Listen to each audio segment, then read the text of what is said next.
Hey, what's up guys? So I finally got the body kit for the S2000. So you'll probably notice that I'm using a GoPro. As I mentioned in the comments, the last video I did where I was cutting these holes in the hood, which have been actually working really well. Cooling issues are a lot better now with the car. Basically the camera was sitting here and it fell, and something happened where when you turn it on the lens comes out and then it goes back in when you turn it off, but now it just doesn't do that at all, so it's broken. Probably in a week or two I'm most likely gonna buy a camera. If somebody could recommend me. I don't really know anything. I don't really know much about cameras. I usually stick to automatic settings. I just like to film and have better audio and sound. That's the same thing. I have better audio and video. I was looking at the Canon G7 Mark II. Everything I would be buying used on eBay, and I'm trying to stay under $300, but I was looking at a Sony A600 you can get with just the body. I don't know how much a basic lens is, but stuff like that. But anyways, that's 2000. Updates, sold the motorcycle. I mentioned I was going to sell it. I finally sold it last night. Well, Rachel did while I was at work because I got a job with Amazon now. But anyways, she sold the bike, so now I have money to throw at this thing with coilovers and wheels and tires, which I'll probably buy later. I'm just going to focus on getting the body somewhat on first. But I do daily this 2000 now. I have like about a 40-50 minute all highway drive to work. But I absolutely love this thing. I fixed most of the cooling issues. It was mainly, I told you I switched the whole radiator out with water, with distilled water. And there's a few little coolant leaks that would only happen when the car is really, really hot and pressurized. So I got a pressure tester. Well, I didn't get it. I rented it. Chased a lot of little coolant hoses and coolant clamps. But now the car does not have any heating issues, even when AC is on, even when it's 110 out. So that's really, really good news. Just improving things slowly. But anyways, the body kit is an Amuse GT1 body kit, which is first time I actually saw this body kit was in a Gran Turismo. I think it was Gran Turismo 4. I know they had it in like 2 or 3, but I think that's the reason they made this kit, is because Amuse Powerhouse combined with Gran Turismo to make like a special S2000 body kit for the game or something like that, and then they made it real. I really don't know how the story was, but it was in like 2004 or something like that they made it. But I really like this kit. I did want the J Racing body kit, which I'll show you right now. It's even more aggressive than this is. Giant arches. It's a lot more boxier. As you can see, the front fenders, they're more just bubbly, and the rear fenders are pretty aggressive as they have vents that come out the rear, and there's the rear bumper right there, which is totally upside down. It would actually be like this, but that's like the diffuser and the fins. These are the rear over fenders, which are pretty aggressive. As you can see, they have vents in the back, and so do the front fenders from the width. But the other one was a lot more aggressive, where it had like actual like like lines and such like that. But I did want to order that, but it had a wait time of 6 months, and I can't wait that long. I don't know what I would do for 6 months. I would probably end up selling the thing before that because I would get bored. So got this. Some guy in California had it in stock, so whatever. I've been looking through it a little bit. I'm gonna have to do some work refinishing edges, corners. You know how it is with aftermarket body kits. It's always the case. You're never gonna get something that just bolts on or whatever. So this is gonna be pretty similar to the M3 actually. When it comes to doing the body, since I'm dailying it, I'm gonna go piece by piece. Meaning I'm going to try to focus on getting the front fenders and front bumper on, fitted well, then focus on prepping that stuff. Then I'll go do the side skirts, then I'll cut the rear quarter panels, do the rear overs, and then I'll do the rear bumper. And just kind of work piece by piece, because if I take everything all apart right now, it's not going to do much, because I need to take this thing to work after tomorrow. Tomorrow's 4th of July, and today I'm off. The other good thing about my work schedule is the fact that I actually work 4 days a week. I work about 10-hour shifts now, so I don't have time to work on this, because yesterday I worked from like 9 a.m. and I got home at 9:30 p.m. But basically I don't have time to work on it after work, which I don't care because I'm usually too tired anyway. So instead of working 5 days a week, Monday through Friday, now I have 3 full days that I'm totally off, which is kind of better in my opinion, because then I have a whole full day to dedicate to doing what I want. Anyways, enough of that. I'm just gonna go ahead and dive right into this. I assume there's little bolts on the corners and probably one under the hood holding the front bumper on to get that off. And then the fenders will just be like any fender. And yeah, just jump into it.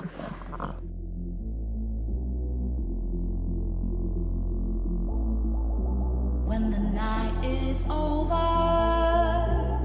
my life is over, 'cause I start thinking again about our time together. When the night is over. So guys, as you can see now, we got the bumper off. It's looking pretty good. I'm surprised it has the core support still on it for the crash core support, because normally with aftermarket front mounted intercoolers you end up taking that off. But yeah, it looks pretty cool without the bumper. It's crazy how like wide the suspension is on the car. I'll show you more of that when I get the fenders off. I think this kit's about like a 50-60 mil wider in the front and about 75 millimeters wider in the rear.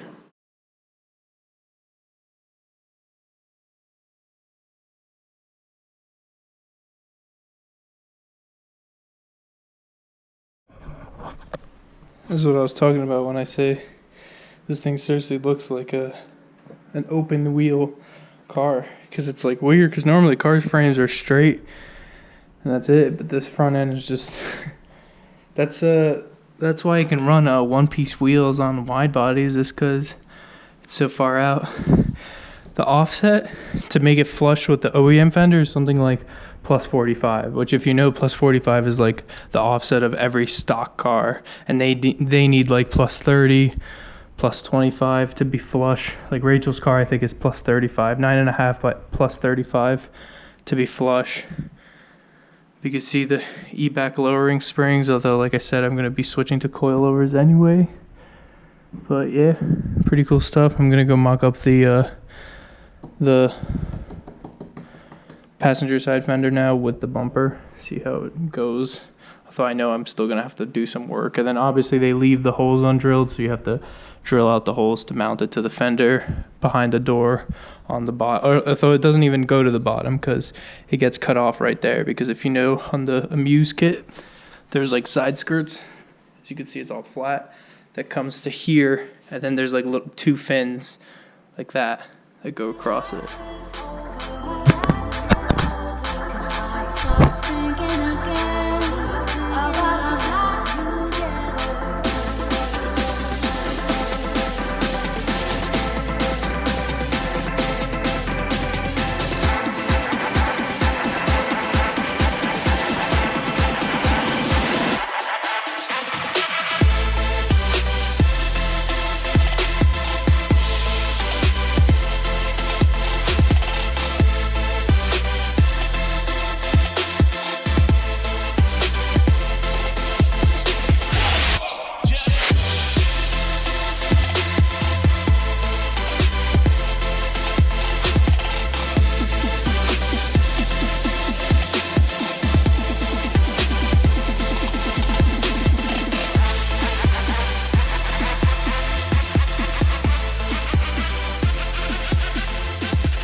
Hey guys, so a few hours later now, I totally realized I forgot to close this off and show the end product, but the fenders are on.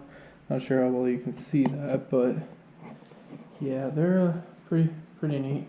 I have to just scoot the fitment over a bit on that one, but this one's pretty good when it comes to the fender line, and surprisingly really good around the headlights.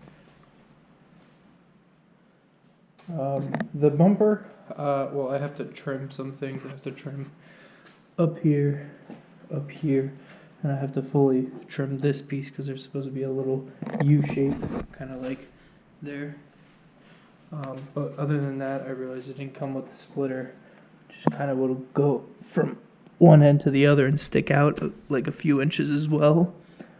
So I emailed them, but tomorrow is 4th of July, so they probably won't email me back until Friday. That's fine. Like I said, this is my daily, so I will be going piece by piece. But I can drive it like this without a front bumper. It's fine. Looks cool with the intercooler, I guess. Maybe it gets more air too, I don't know. But I also test fitted the overs by taping them on. Here's a picture of that.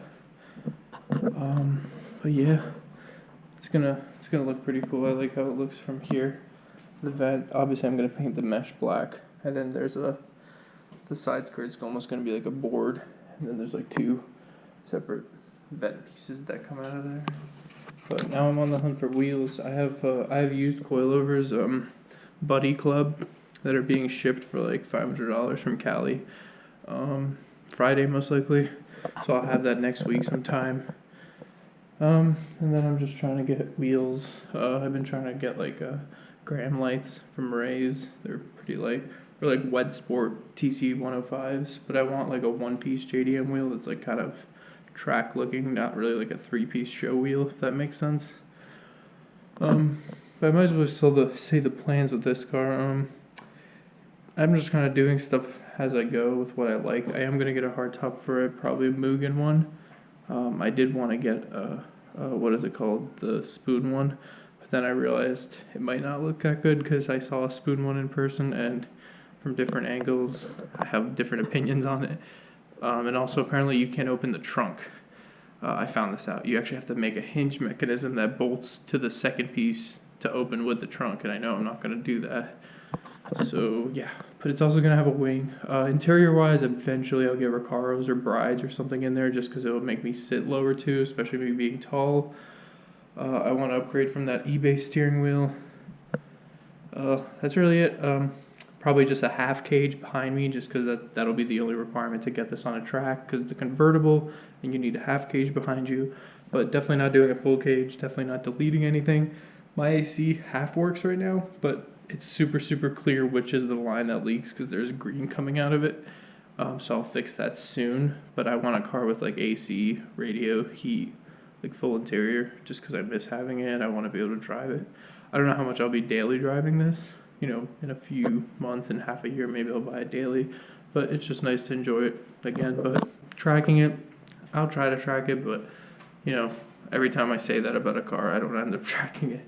I still haven't even tracked any of my cars besides the 240. So, who knows? But hopefully I'll get it out on the track eventually at some point. But, like I said, just a fun, capable street car. I probably will take this to a Canyon Lake. It reopened, which is where I used to do my bike videos in the canyons. A really fun place for a car. I really wanted to take this thing, but there was actually a wildfire there that was like 100,000 acres for like 3 weeks, and it was huge, and you could see the smoke from my house every day. But it actually reopened like 4 or 5 days ago, so I probably want to go hit it up with this car because this car is like literally made for the canyons. But anyways, that's really it, guys. See you guys on the next video, and yeah. Next video is most likely going to be installing the quarter panels. I am going to have to extend it just for it to meet the body lines and such like that. But I'll probably have to find like a 2-day gap in my work schedule where I can cut up all that stuff so I have enough time. So I don't end up going to work with like a car that has like one quarter panel on and one off and cut. So, see you guys in the next video, guys. Thanks so much for watching as always, and the support has been great. Some people don't like Honda, some people do. Oh well, it is what it is.